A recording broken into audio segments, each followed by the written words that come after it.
Good evening. My name is Melvin Isaac, and the topic of this show right now is New York Theological Prison Program. And the guest I have with me today is Mr. Bill Weber. And Mr. Weber, I'd like to ask you a question about the prison program of the New York Theological Seminary, what made it so successful. Will you tell me, when did it begin? It got started when the prison system decided to shape up and do a better job after the terrible Attica riot.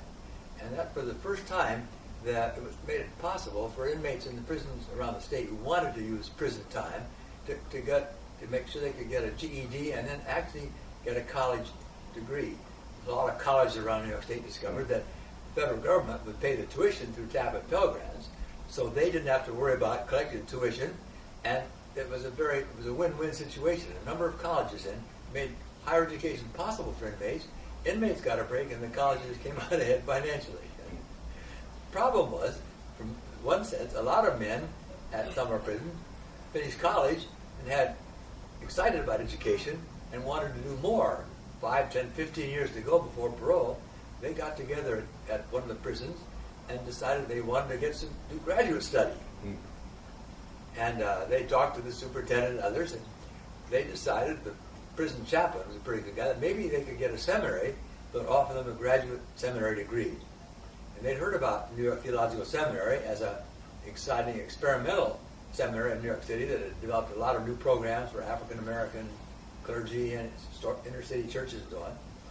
So they sent the chaplain down to the seminary to demand that New York Seminary offer a graduate degree program. That's how it got started. So how did you get involved with it? I was the president of the seminary and had lots of freedom because I took over a seminary that was about to close. It was running out of money and desperate for a future, and I had the freedom to develop some new programs and lots of leeway to do new things. Got all new trustees and new faculty, so we were flexible. So when they came, figuring they'd have to have a big fight, he was very aggressive. He said, "We heard a demand that you do this." I said, relax, let's talk about it. Before he left, I not only agreed that the seminary would be willing to develop a program, but it worked out in my head and with him a curriculum for the first year. And then I was able to go to the trustees and faculty who were excited about the idea, and that's how we were able to get started and to find the money to do it. So when y'all got it started, where did the New York Theological Seminary, where was it at? We were located right in the middle of downtown New York on 29th Street. But what happened was that one of the prisons that was most open to the finding a future, and the superintendent there, the superintendent liked the idea of doing something new and exciting. And so the agreement with Albany was they would cooperate. They were very open in those days to doing something creative. So the prison system was willing to cooperate with us. The deal was that they would transfer 18 or 20 men from all over New York State whom we had accepted through a tough admissions process. They would transfer them to Sing Sing, and for a full year, their total assignment would be to the seminary, to be involved in a very demanding year of graduate education. So that's how it got started, by our picking a group of 18 men out of several hundred applicants, men who had a 4-year college degree. They get transferred to Sing Sing, and then we owned them for a whole year. One thing I wanted to know is the men that was at Sing Sing that graduated with a master's degree, before they graduated, before they even started the program, did they have to have a bachelor's degree or any type of education? They couldn't. Were not allowed to come to us until they had achieved an accredited 4-year college bachelor's degree, and that was possible almost in most prisons around the state at that point. So it wasn't. There were plenty of applications. We'd have 100 applications, and it could take maybe 20 men a year, and so we had no excuse for making any mistakes. We figured out how to get people that we were sure were going to take it seriously and could profit by it. I should tell you, too, that for a teacher in a graduate school, to have people that live in the facility and are assigned to you full-time and are under the discipline of a very demanding system, prison system, to have students who you could expect to do the best possible work of which they were capable, give it their full attention. They were assigned to you full time. They would go to class 2 long blocks of time, and then they had to do jobs in the prison. But we made it supervised ministry in jobs where they'd be helping other inmates creatively. And for the faculty then to feel that if any student wasn't doing the best of which he was capable and giving his full attention, you could throw them out because they weren't paying any tuition. So the faculty had this wonderful, exciting time to have students who really responded to the best they had to what was being offered. For faculty, unbelievably exciting.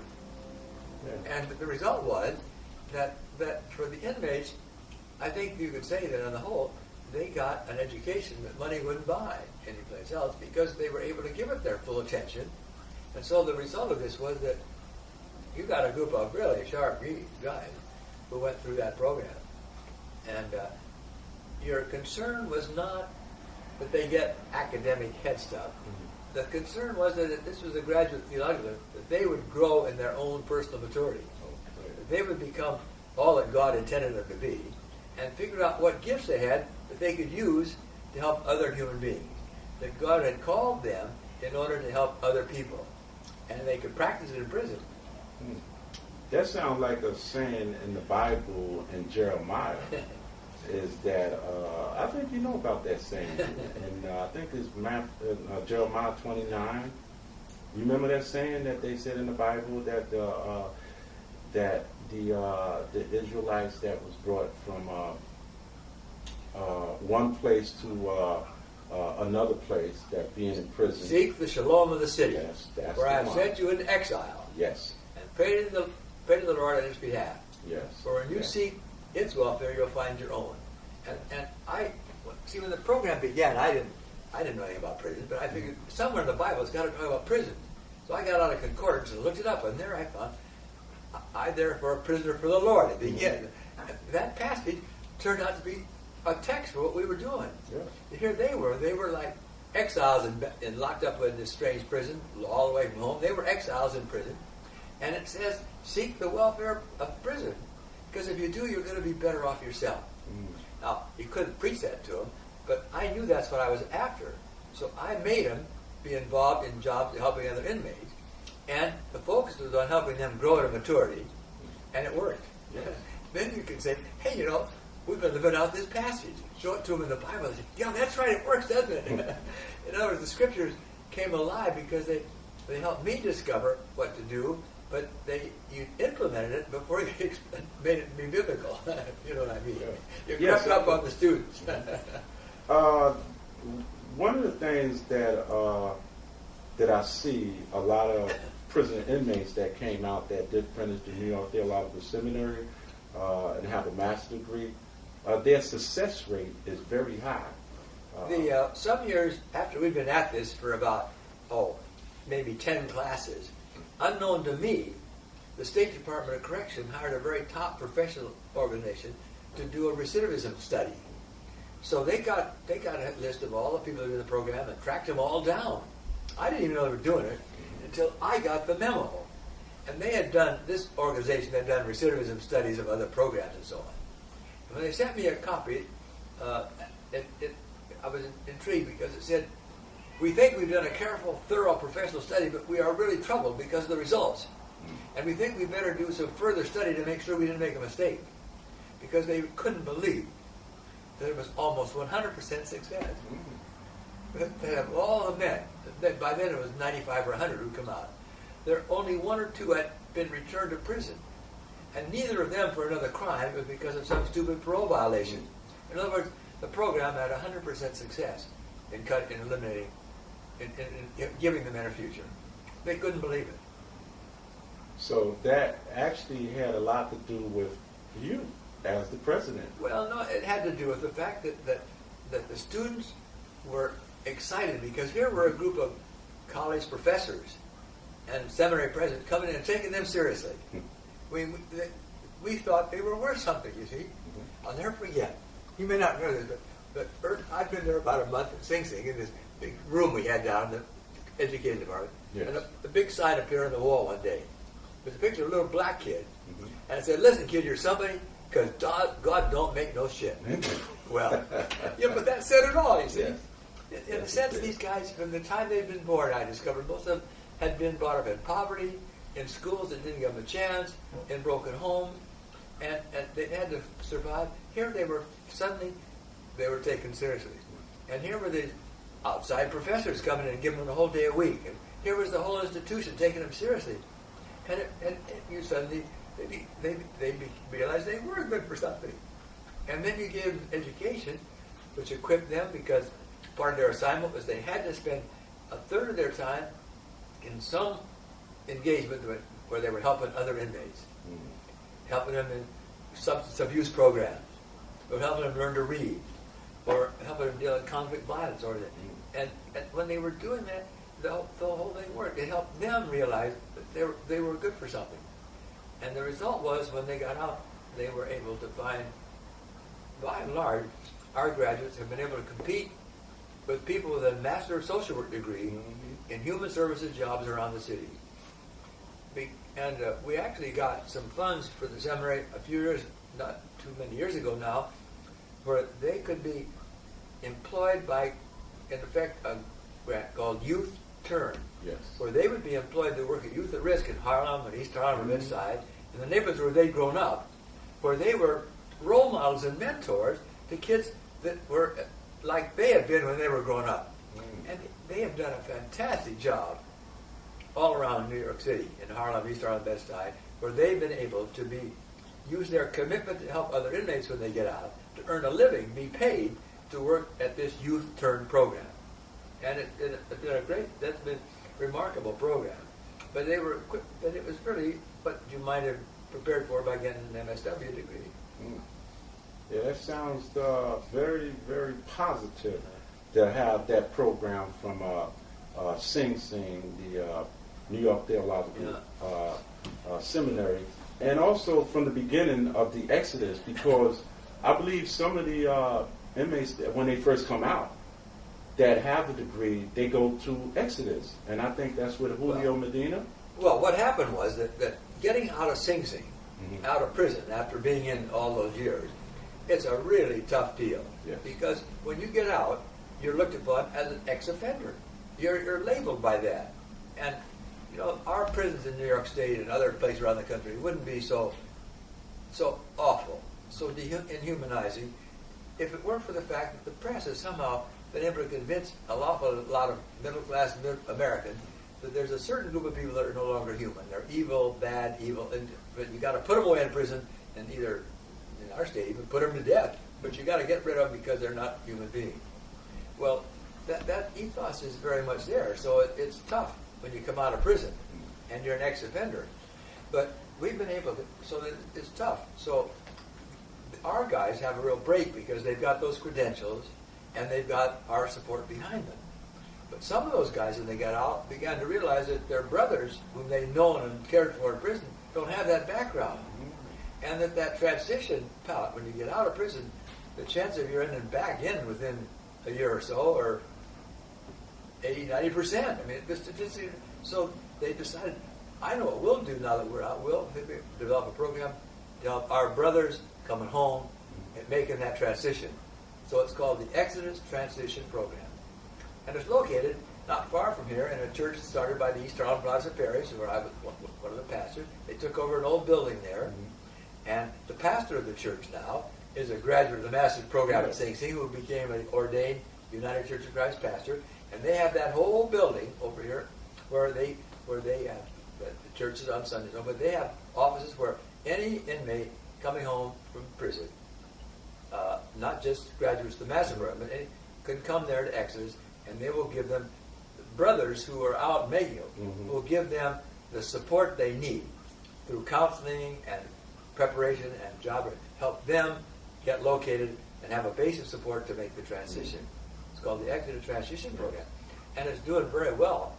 A year ago in the State of the Union speech, the President of the United States had gotten concerned about the prison situation and had been persuaded by some of his advisors that here would be a place that he could give some help. So he decided to make a grant to the Exodus Transition Program through his funding for for these kinds of organizations. And in his speech to the union, he had Julio Medina, the executive of the program, come and sit with his wife and talked about Exodus and what they're doing.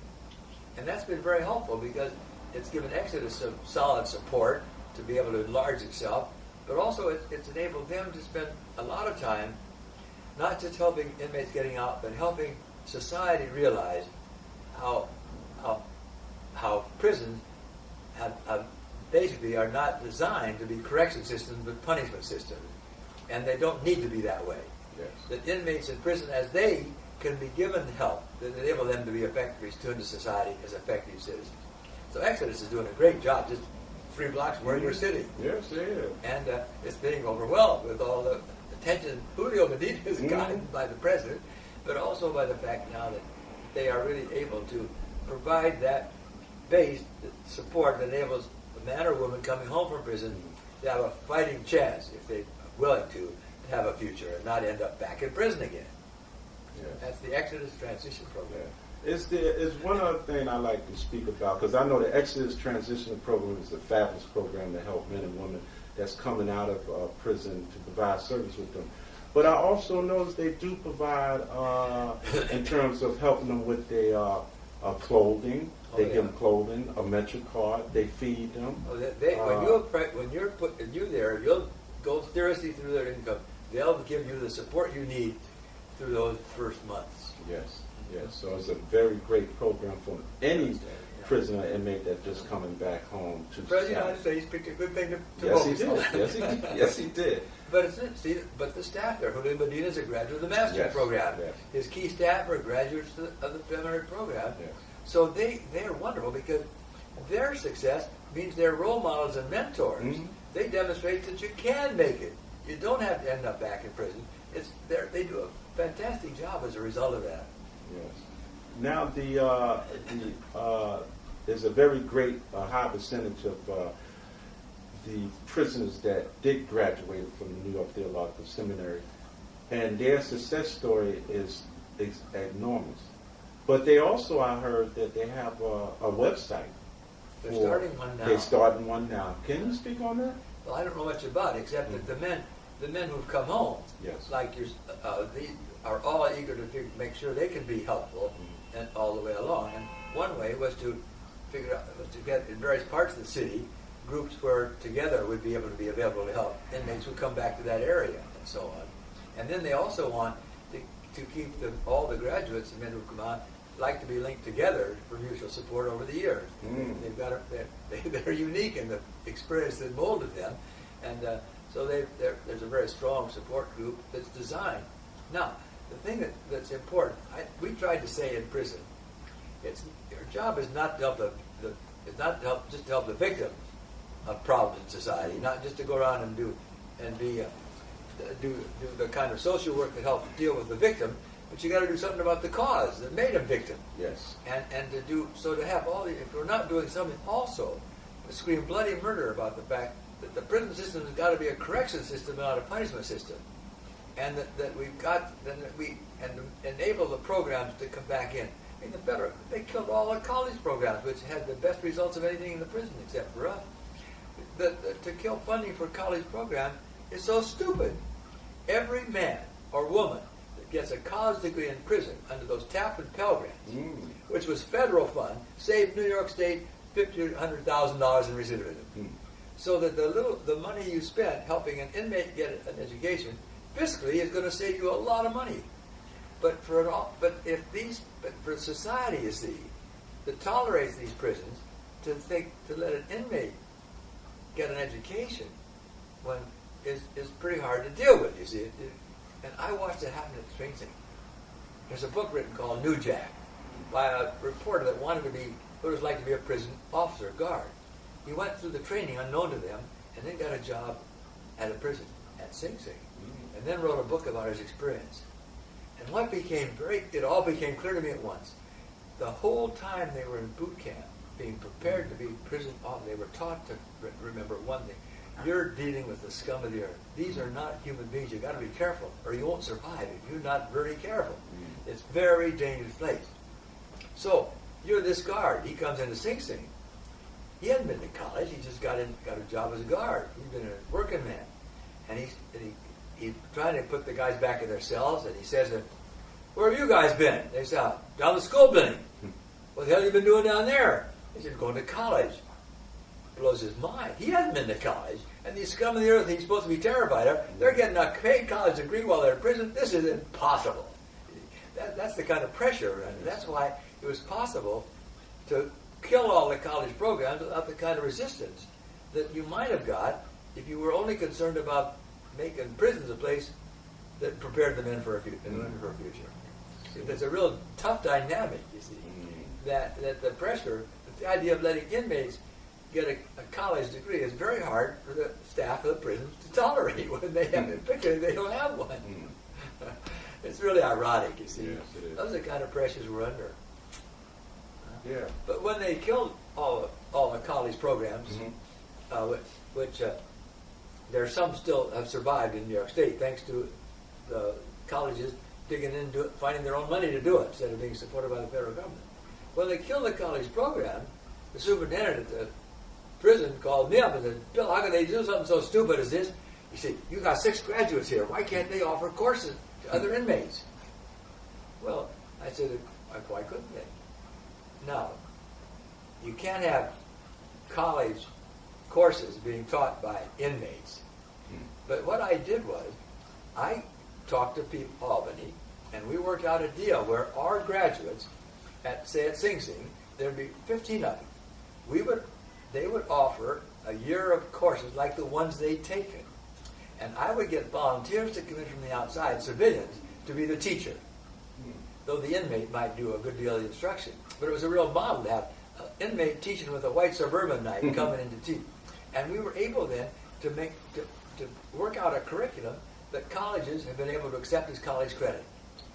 So that superintendent moves to another prison and calls me up, "Weber, I want a program here." 9 different prisons around the state, the superintendents have demanded that we use our graduates in those different prisons to offer something for other inmates to do. So that's wonderful for the guys, but I've also had to get civilians to be the teacher in every classroom offered in these 4 different prisons around New York State. New York Seminary wasn't in a position to offer any more, take on all this. It's too big a demand.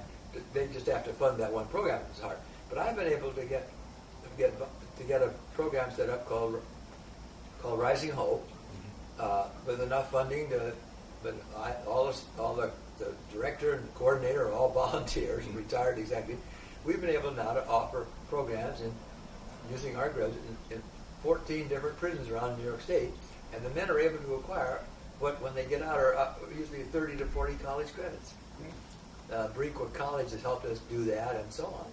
But it's very exciting. There's a huge program that's run on that basis, and it's exciting because for the graduates, when they come up from the parole board, and they can demonstrate that they've been doing this kind of work in prison and have those kind of credentials, that's a big help for the parole board. Yes, it is. So the seminary has 15 to 16 minutes sixing, and there are about 90 men in these other courses run by Rising Hope project, Rising Hope around the state. Let me ask so it's quite an operation. Yes. One thing that was just still in my mind in terms of the New York Theological Seminary that's at Sing Sing, is that the only New York Theological Seminary in the country, or in the state of New York, that's the only prison that have New York Theological Seminary for master's degree for prisoners? I think what New York Seminary has done is pretty unique, because it doesn't sound, most seminaries, it doesn't fit their charter or what they're fund. Seminaries, basically, Protestant seminaries in Cali are designed for one purpose: to take men and women who are committed to ordained ministry and want to get and have the credentials and want to go on to a very demanding graduate degree. And only at New York Seminary, where we'd had the freedom to develop a curriculum for inner-city storefront clergy without demanding that they have the college, continuing education for lay people and so on. We had the flexibility that was our whole function, was not to compete with what other seminaries are already doing, but to meet needs that nobody else will touch. And I think prison, you'd have to say, would continue to be a need that doesn't fit the kind of definition of most seminaries. Their job is to train men and women who made a commitment and are preparing for ordained ministry. I don't assume that any of the inmates in any of the programs I've run are planning on being ordained clergy, because that's too far down the road. I hope some of them will, and some of them are. And the pastor of the church I'm a member of is a graduate, and so on. But the point is that a seminary has to have a different. Our job is to take the needs for graduate theological education of those that otherwise wouldn't have any option for it. So in New York Seminary, we had the freedom to do crazy things from the point of view of the establishment. And you don't expect other seminaries to undertake that, though I'm sure that there are some where there were openness to it on the part of it could happen. But it doesn't. It's not how seminaries understand their own vocation. It doesn't seem to fit what their calling is. But Union Theological Seminary has been implicated in helping develop something like that around this. So what I'm hearing that and Sing Sing is the only one throughout the state prison that has a New York Theological Seminary. Well, that's not the program that I'm running now. And we're in 9 other prisons, in 14 prisons. So we're not providing seminary degree. We're providing college degree. Okay. So we're filling that. We are doing that around the state. And I say there are 3 or 4 more. The superintendents like the idea because it has something that keeps inmates occupied and something that's creative. And what's good about it is, though, you see, I have no problem to getting volunteers to come in and help out, because I don't know any place that someone who wants to be involved in helping others, social welfare, human services, where the rewards are so great, where you can see men come alive to discover a sense of their own humanity and grow in their own self-esteem and develop their own. There's no teaching available that's as rewarding as this, where you can see the results that are so dramatic. So once I get volunteers from a suburban church to go in and help out, once they've been there a year or two, they go recruit more people, because they've not done nothing that, as Christians, doing our job is to help take care for God's good will and help those in trouble. Yes. Where else can you do it and see such results? Yes. You can't do it in charity programs or food pantries and so on. Here, every hour you spend pays off in terms of a human being becoming more able to use his gifts that God gave him. It's incredibly rewarding. And that is a saying in the Bible in Matthew that I think it's in 25 that I guess that's the judgment day. Sure. That when I was in prison, you never came to visit me. When I was thirsty, you never gave me water. If I was when I was hungry, you never fed me. So that all falls into it. So this is, very, very humble, very charitable thing to do. When you seek the welfare of the place God puts you, you find your own, find meaning in your own life. No question about it. That passage is very helpful. But in terms of the funding, for books and materials for the inmates to study into that, is that you have a problem with that, or do you need more? Well, it's a continual battle. Okay. But once you get a congregation, in these Westchester community involved, then they, as the people, the volunteers that are working there, make sure they got what they need, and that helps. But also, we've been able to, you have to keep working at it, but the resources are there. Once you get the volunteers, then they tend to get their churches concerned about it. And then all over Westchester County, people are aware, once they begin to realize how grim prisons are, you find that you were able to invoke a real sense of concern for it. And so it's been several major foundations have been a big help to that, you see.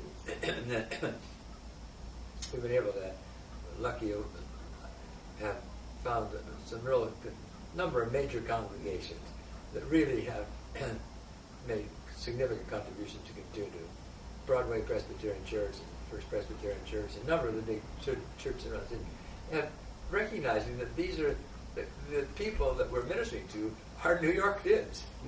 Most of the prisons in New York State are filled from New York, Harlem, East Harlem, Bed-Stuy. That these are kids that our city failed, public schools failed, and so on.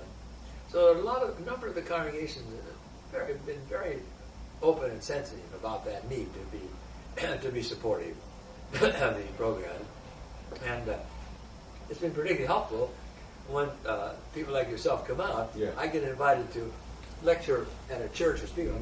Come along with me, and they don't believe it because the image of an ex-offender, you don't fit it. You're a human being. And then you tell the story of how you ended up there and what it was like. That's the most powerful. It'd be anything I can say to see you as a real human being, but got put through this by our society is very persuasive if you've got any capacity left. So that wherever I go to, when I'm asked to give a lecture or something, I like to take along a couple of people that are graduates of the master's program who spent 20 years in prison and can tell the story of what it was like, because that's believable. They can hear it from me, but that's Weber talking. But when you're an authentic person, when you tell them who you were and what you went through, boy, that's powerful. So I've learned that as a very impressive part of our job. Is not to get support for the program, but to change the system which sends these men sends you to prison. I mean, I got to have as much concern about that as I have about the program, and use every opportunity I can to talk about the fact that it's punishment, not correction, and it's easy to make it corrections. And for God's sake, that's what God wants us to do: is to make every opportunity available. And it's so painful to see how viable it is, how prisons can be correction systems if you want to do it. And when they have when the prisons do that, the results are dramatic. Yeah. So, Bill, tell me now, what are you retired from the president from the New York Theological Seminary. So now, what would be your name? You're President Emeritus? I'm President Emeritus of the New York Theological Seminary. Yes. And former professor at Union Theological Seminary. But I'm now I'm the chairman of the Exodus Transition of the Rising Hope Ministry. On the board of that. Now, see, I don't know if you heard this or not, but I came across a fascinating article once by a man I knew, much involved in social media. He said, well, we clergy, we never retire. These are our discretionary years when we do the things we're good at and where we're needed and like to do, and we don't have to do any of the junk any longer. Well, I still have the fundraising job, but I'm involved in 9 different in all these different prison programs, and I have a phone bill. I don't mind it, but about $100 a month from collect calls from our graduates around the state, who and then I probably write 15 letters a week for the parole board, and so you have a real ministry still, and going with the men getting out, and then I have an office in Exodus where I see you guys as you come home. I'm still right here in the community for a little while longer. Yes. Well, that was very exciting, your story about the New York Theological Seminary and who you are, and the success of all the alumni that came out of New York Theological Seminary from Sing Sing, and what they're doing now, and your insight on it. Very, very, very great. They're a great bunch, and it's amazing in the different things they're doing all around the city. Yes. The Exodus program and the transition program are wonderful ways to make use of them, because you guys are mentors and role models in Harlem, East Harlem, and Bed-Stuy, in a way no professional can be. Yes. No white middle-class suburbanite. You have a unique role to play.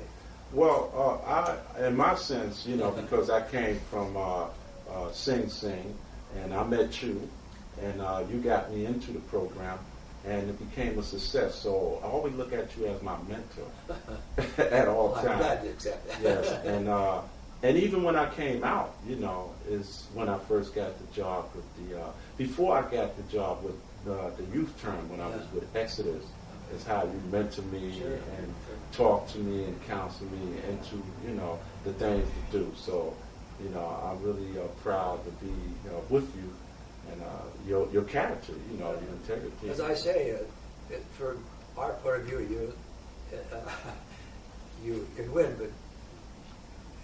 but don't worry about it. But it's such a rewarding place to be. Yes. You know? There's no place. I don't know any clergyman that wouldn't envy the results that you're getting in this program.